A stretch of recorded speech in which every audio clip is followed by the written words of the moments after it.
అరుణాచలంలో మీ మొదటి అనుభవం? 1996లో వెళ్ళినప్పుడు అక్కడ చిన్న గుడిసె, అప్పుడు ఏమీ లేవు అక్కడ.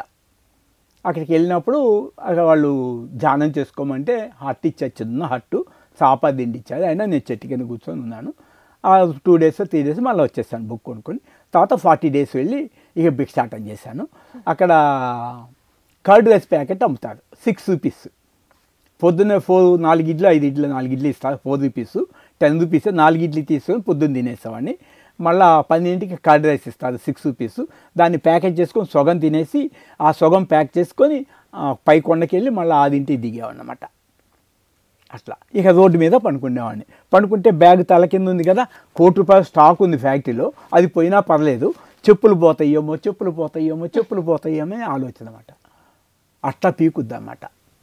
చెప్పులకు ఎందుకు వెంపర్లాడుతున్నాను అనిపించిన అది గమనించాను కదా, అంతే గమనించాను కదా. సమాధి స్థితి అనుభూతి ఎప్పుడు కలిగింది? సమాధి స్థితి నేను 96 నుంచి 2002లో నేను ఆశ్రమం కట్టుకున్నాను. తర్వాత ఇక్కడ కొన్ని ఆశ్రమాలు కట్టాను. తర్వాత అరుణాచలం కూడా కారు తీసుకెళ్ళి ఒక 5 ఎకరాలు, సొంత డబ్బు, అప్పుడు నా దగ్గర ఎవరి దగ్గర పైసా తీసుకోవాల్సిన అవసరం లేదు, అలా కడదామనుకున్నాను. చూస్తే అన్నీ గొడవలు ఉన్నాయి.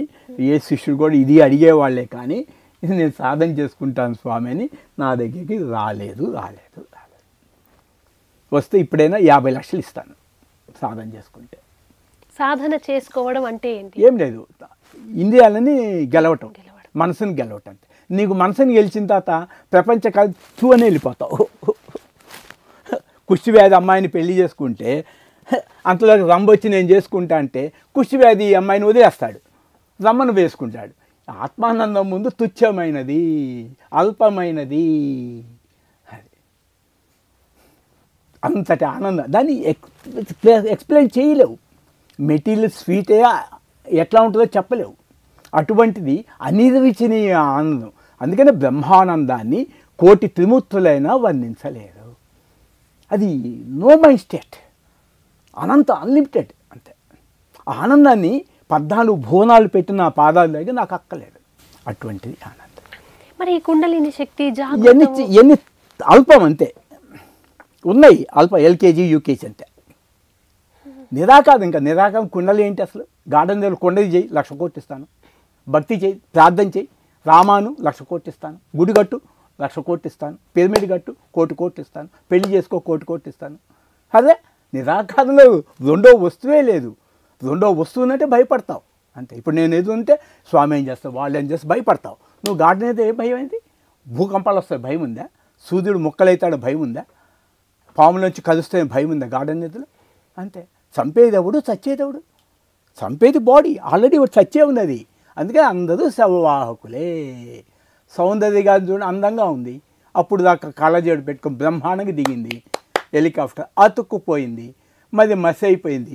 భర్త వచ్చి నా భార్య అందంగా ఉంది ఇంటికి తీసుకెళ్లేదా మసి? మరి అది ప్రేమ కదా. మరి మసిని అక్కడే బాధేశారు.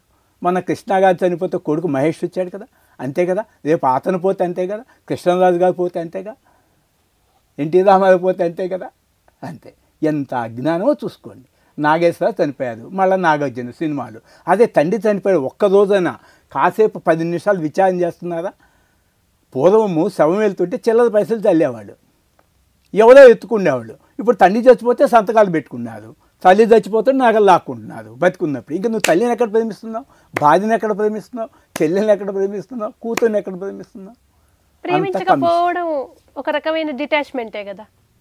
నువ్వు అవి తీసుకున్నావు కదా, లౌకిక విషయాలేమో కావాలి. నువ్వు భర్త చచ్చిపోతే నువ్వు కాసేపు ఏడవచ్చు కదా, 10 రోజులన్నా. అదే సాయంత్రానికల్లా మళ్ళీ ఆ డబ్బు పోయింది, ఈ డబ్బు పోయింది, అంత ఖర్చు అయింది దినానికి. ఆ నగలు తీసుకున్నావు, నువ్వు చచ్చిపోతావు, ఆ నగలు ఎవరు పంచుకుంటారు?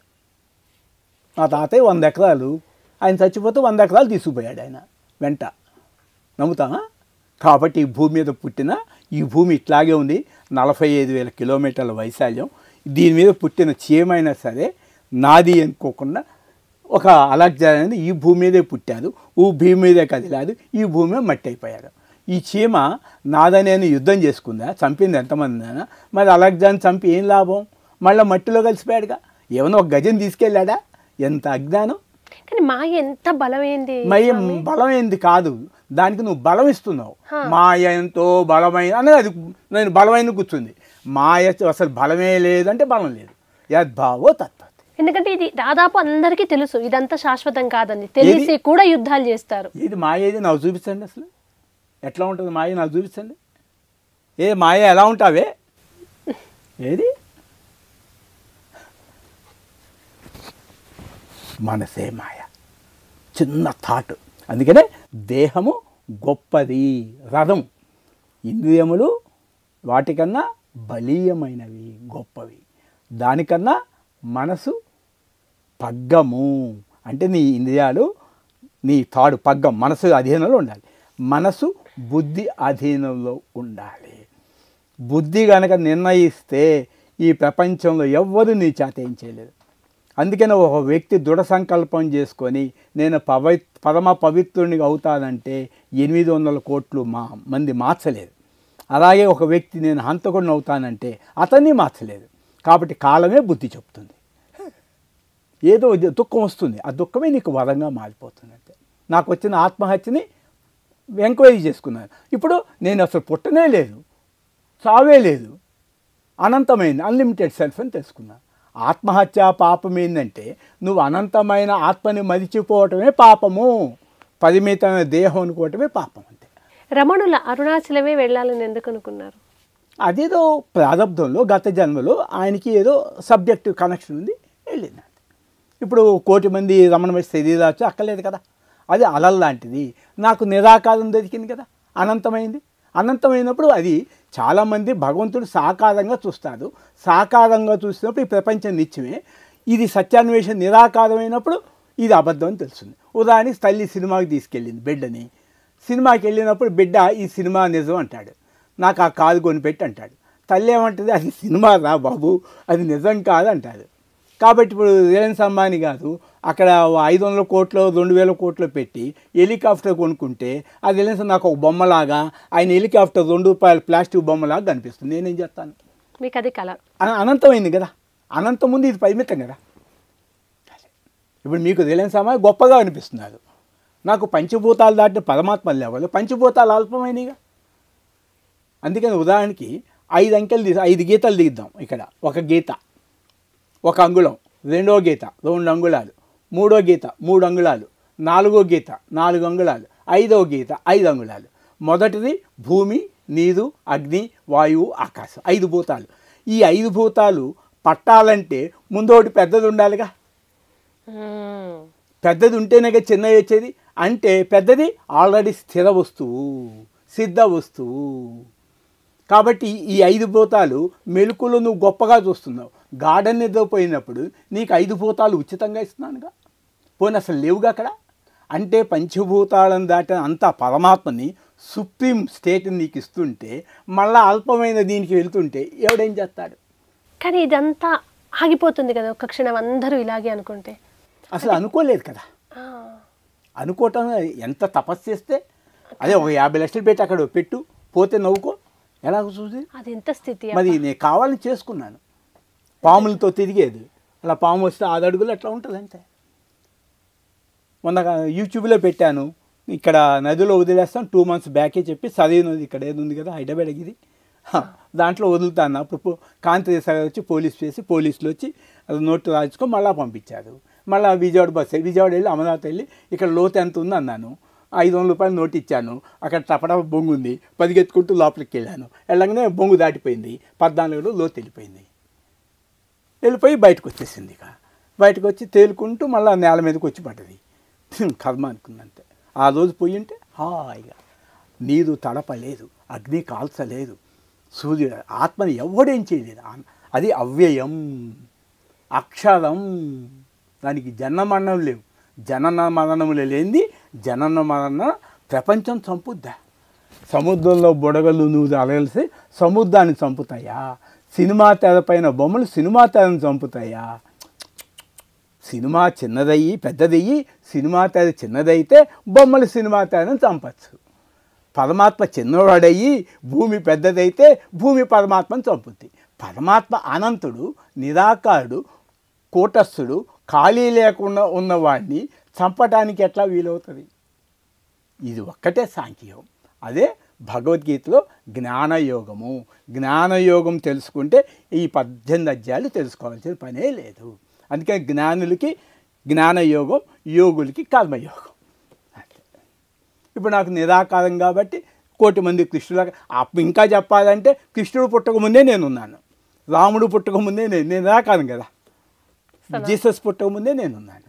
అక్కడి నుంచి ఆపరేట్ చేయండి మీరు, నిరాకారం నుంచి. ఇప్పుడు చిరంజీవి గారు చెప్పులు కుట్టారు, ఎక్కడి నుంచి? నేను హీరో నుంచి కుట్టారు. ఇప్పుడు నేను కూడా చెప్పులు కుడుతుంది. ఇది ఎక్కడి నుంచి? నేను నిరాకారం నుంచి కుడుతుంది. నా సబ్జెక్టు నాదే. ఆయన చిన్నపిల్లలు చూసి నిజంగా చెప్పులు కుట్టుకునేవాడు 50 రూపాయలకి 10 రూపాయలు తీసుకుని అనుకోవచ్చు, కానీ తన ఇన్నర్ ఫీలింగు దాన్ని ఎవరు మార్చలేదు కదా. అట్లాగే నీ ఫీలింగ్ ఎవరు? నేను అనంతాన్ని, నేను జన్మమరణాలు లేనివాడిని, నాకు అసలు వారసులే లేదు. నిరాకారంగా వారసులు ఎట్లా ఉంటారు? ఆ స్టేట్కి వెళ్ళండి, ఆ స్టేట్కి వెళ్ళి కర్మ చేయండి. ఏమైతే అసలు కర్మ నువ్వు చేస్తున్నావు, చేయట్లేదు కదా లోక ఇది. అందుకనే కర్మ చేయటం నాకు లాభము లేదు, కర్మ మానేయటం నాకు నష్టము లేదు. నా ఫ్యాక్టరీలో ఇంట్లో కూర్చుంటాను, నాకు నెలకి 50,000 పంపించమంటే ఇంటికి వచ్చేస్తాయి, మరి స్టాఫ్ రావు కదా. అలాగే రిలయన్స్ సమాన కంపెనీకి వెళ్ళాల్సిందే. కానీ పరమాత్మ వెళ్ళాల్సిన పని లేదు, ఎందుకంటే పరమాత్మ సొత్తు ఇది కాబట్టి. కర్మ చేసినా ఒకటే, కర్మ మానేసినా ఒకటే. నేను పొందదగింది లేదు, పొందబడేది లేదు, నశించిపోయిన అవినాశిని, అవ్యయం, అక్షర పరబ్రహ్మము. స్వామి, ఇప్పుడు ఒక్కోసారి సమాధి స్థితి చూసి ఇంత అద్వైతమైన స్థితిలోకి వెళ్ళి మళ్ళీ వ్యవహారంలోకి రావాలి, ప్రయాణం చేయాలనుకున్నప్పుడు అది మధ్య మధ్యలో ఇందులోకి చూస్తూ ఉంటుంది కదా, ఆ అలౌకిక స్థితి. అప్పుడు ఎలా ఎలా అంటే అలౌకిక స్థితిని నువ్వు పూర్తిగా పట్టుకొని అప్పుడు కిందకు దిగు. కిందకు దిగితే మళ్ళీ నీకు మాయ కమ్మేస్తుంది కాబట్టి ఎక్కువ సాధన చేసుకో అంతే. ఇప్పుడు మీరు ధ్యాన సాధనేనా? ఇంకేముంటుంది? ధ్యానం చేసేవాడు ఎవడు? లేదా ఎవడదా ధ్యానం చేసేదే? వాడు పోయాడు, చచ్చిపోయాడు. ఈ ఎరుక కలగగానే అన్నీ వదిలేశారు, మొత్తం పోతాయి. పోతాయి, నువ్వేం వదలక్కల, అయ్యే పోతాయి. ఇప్పుడు కంసుడు దేవకి గర్భను పుడితే పుట్టిన వాడినంతా చంపేశాడు, 9 మంది ఎంతమంది చంపేశాడు కత్తితో. అదే కనుక ఆమెనే చంపేసి ఉంటే పుట్టేవాళ్ళు కాదుగా. అట్లాగే ఈ అహంకారాన్ని చంపేస్తే జన్మలు ఎట్లా వస్తాయి? నేననే మనసుని చంపేస్తే ఇంకా ధ్యానం చేసేవాడు, కర్మ చేసేవాడు,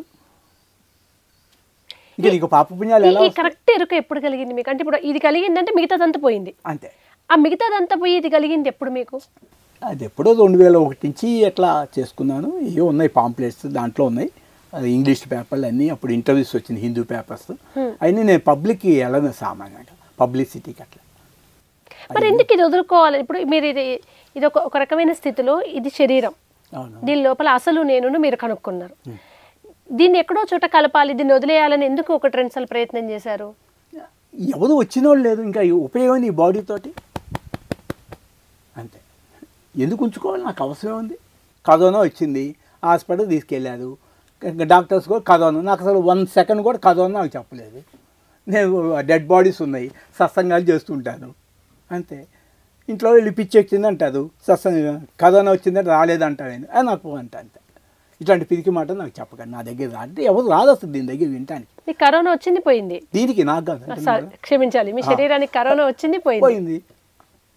అప్పుడు ఏ ట్రీట్మెంట్ ఏది ఇష్టపడలేదా మీరు? ఏదో చేసుకుని నాకు చెట్టు కింద పడేయండి అన్నాను. అక్కడ ఏదో ఇడ్లీ పెడితే మీకు భయం అయితే 1 కిలోమీటర్ అక్కడ పెట్టేసి వెళ్ళిపోండి. అప్పుడు కూడా మీరు సంచారం చేస్తూనే ఉన్నారు. హాస్పిటల్ ఏదో తీసుకెళ్ళారు, 9 లేదో నాకు గుర్తులేదు. ఇంకంతే మళ్ళీ తీసుకెళ్ళిపోయారు. మళ్ళీ ట్రీట్మెంట్ కాలేదు, నాకు ఇటువంటి టెస్ట్లు వద్దామని చెప్పాను. ఇప్పుడు మన శరీరం ఇప్పుడు దీనికి 25 ఏళ్ళ నుంచి 500, 480, 610 షుగర్ ఉంది దీనికి అంతే. మందులు ఏవి వాడడం లేదు. 6,000 ఉంది. ఏంటంటే సో వాట్? నాకు ఎక్కడుంది షుగర్? చూపించండి. బ్రహ్మాండంగా పరిగెత్తుతుంది, నాతో పరిగెత్తని చూస్తాను. కాదు, ఇప్పుడు ఇదంతా తెలుసుకున్నారు కదా, ఇది శరీరం అంతా నాది కాదని తెలిసిన తర్వాత మెడిసిన్స్ వద్దు, ఇవేవద్దు అనుకున్నారు. ఈ శరీరం ఇది వచ్చింది, ఇది ఎప్పుడు వెళ్ళాలో అప్పుడు వెళ్ళిపోతుంది కదా సహజంగా కాలక్రమంలో. నా ఇష్టం అది. సినిమాలో యాక్టరు ఎప్పుడు షూటింగ్కి వస్తాను ఎప్పుడు మానేస్తాను కుదరదు. డైరెక్టర్ ఎప్పుడు కావాలంటే వస్తాడు, లేకపోతే లేదు. యాక్టర్స్ అడగటానికి వీళ్ళే, డైరెక్టర్ నేను ఎందుకు రాలేదు, నువ్వు ఇప్పుడు సడన్గా వచ్చి ఈ పాత్ర పోషిస్తావంటే కుదరదు. ఇది డైరెక్టర్ ఇష్టం. అలా మనం వదులుకోవడం మహాపాపం అంటారు. మళ్ళీ అది ఎవరికి? రాముడు వదులుకున్నాడు, పాపం కాదా? జ్ఞానికులు ఉండవంతే. ఆత్మతత్వం వెళ్ళిన తర్వాత పాపపుణ్యాలు ఎక్కడ ఉన్నాయి అసలు? ఆత్మకి పాపపుణ్యాలు ఉంటాయా అద్వయానికి? ఇదంతా నీ మనసులో పెట్టుకున్నా అంతే. అదే అజ్ఞానం తెలియకంతే. ఆత్మని మర్చిపోవటమే నువ్వు ఆత్మహత్య. నువ్వు ఆత్మహత్య చేసావు. ఇప్పుడు ఆత్మని మర్చిపోయావు. ఇప్పుడు నా ఆత్మను ఇంకా పాపపుణ్యాలు చూపించు పాపపుణ్యాలు. నీ చిత్తంలో ఆలోచన లేకుండా పాపపుణ్యాలు నాకు చూపించు. అయిపోయింది. అదే మనసే మాయ మొత్తం. అంతే. నీ మనసు స్టేట్మెంట్, నీ మనసు స్టేట్మెంట్ తీసేసాయి. పాపం చేసి నోరు మూసుకో. అదే నా అంత పాపాత్ముడు ఈ సృష్టిలోనే లేడు అండ్రనా. మళ్ళీ మేము మారుస్తాం స్టేట్మెంట్ మైండ్తో. నా అంత పుణ్యాత్ముడు ఈ సృష్టిలోనే లేడు. 2 స్టేట్మెంట్ తీసే మైండ్లా. నేను పరమాత్మను. నేను చెప్పినట్టు ఇను మనసు అంతే. వాగు నేను చెప్పినట్టు అంతే. మేడం చెప్పినట్టు యాంకర్గా పనిచేయి. మనసు మన చేతిలో ఉండాలంతే. 100%. అది బలవంతంగా చేస్తే అయ్యేది కాదు. దానికి నెమ్మదిగా బుజ్జగించాలి. చిన్న పిల్లల్లాగా అమ్మ నువ్వు వెళ్తున్నావు అటు పాము కాటేస్తుంది విషయాల్లోకి వెళ్ళకని దాన్ని చాలా చక్కగా బుజ్జగించిన తర్వాత అది నీకు చెప్పులాగా పనిచేస్తుంది. చెప్పు అంటే ఎట్లా అవుతావు? చెప్పే మనసా నువ్వు నాకు చెప్పావంటే అది ఏం మాట్లాడలేదు. అయిపోయింది. గుడ్. చివరికి ఆ మనసే లేకుండా చేయాలి. మనసు లేదు. ఇక డైరెక్ట్ వాడు పనిచేస్తున్నాడు. ఇక మైండ్ లేదు. మీడియేట్ అని తీసేశాను మాయని. అంతే అయిపోయింది.